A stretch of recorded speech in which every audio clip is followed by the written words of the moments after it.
The control of intellectual property rights and the increasing consolidation of that ownership means that the price of your pharmaceuticals and the price of your healthcare delivery becomes this very dangerous collusion between pharmaceutical companies and managed care companies who are running medicine for profit.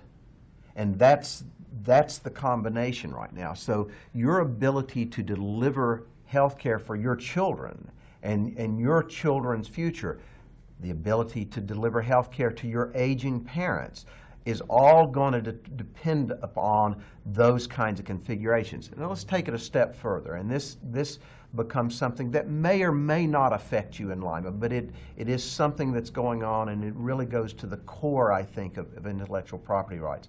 And this is the story of John Moore. John Moore is a man like you in Lima.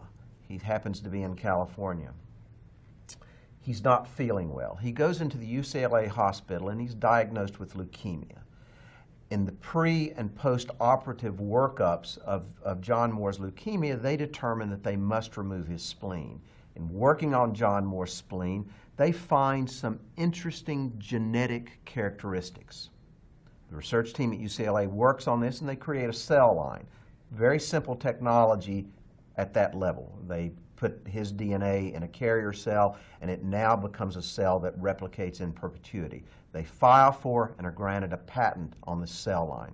They sell the cell line to a biotech company in Cambridge, Massachusetts, who eventually ends up in a partnership agreement with Sandoz, the huge Swiss transnational pharmaceutical company, which has since then merged with Ciba-Geigy to become this massive transnational pharmaceutical company called Novartis.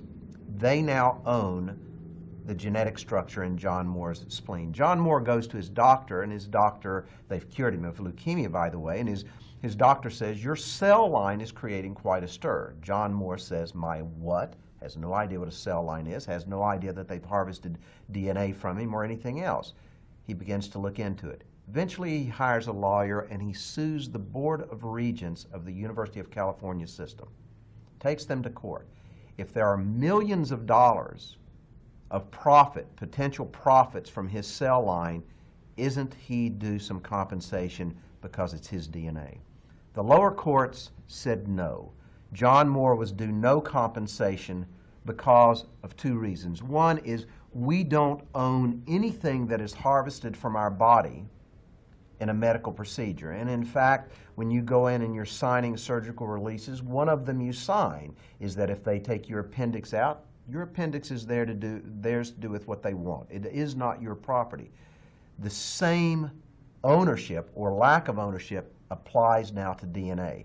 The appellate court disagreed with the lower court, saying, surely we have some proprietary relationship to our own DNA. The Supreme Court agreed with the lower courts, disagreeing with the appellate court, saying we have no proprietary relationship over our own DNA. Case law in the United States, your DNA is ownable by transnational corporations. There are over 50 animals right now that are wholly patent owned, from the Onco mouse to recent patents that have been filed on the T cells of rabbits. So ownership and this kind of colonization that I'm talking about is no longer a colonization of us over them, meaning of the Western world over third world, developing world, indigenous peoples. We are all now being colonized through this combination of the control of critical technologies and these new property rights regimes. Does that affect you? I don't know. It should shock you. What do we do about it? We need discussions of this taking place in democratic fora. We do not need to allow the marketplace to determine these modes of ownership and what I'm characterizing as these modes of colonization.